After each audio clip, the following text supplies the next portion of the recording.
वहिनी बोल ना. लस डोकं दुखायला लागलं. चल की मेडिकलला एखादी गोळी तरी आणू. अगं किती उशीर झालाय, आधीच सांगायचं ना. अगं डोकं आता दुखायला लागलं, मग आत्ताच सांगणार ना. बरं थांब.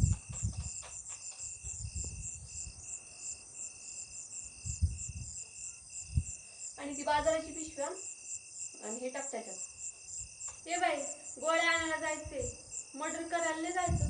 ते कशाला काढलं बाहेर? अगं माजलेली डुकरं फिरतात ह्या टायमाला, त्याच्यासाठी घ्यावं लागते. राणे मी तर म्हणते पोरीने आता रातचीच नाही दिवसाही कोयते वापरले पाहिजे. अगं हो, वापरलंच पाहिजे. त्याच्याशिवाय माजलेली डुकरं आहे ना शांत नाही होणार. चल बाई लवकर, नाही तर आई खवळ उशीर झाल्यावर.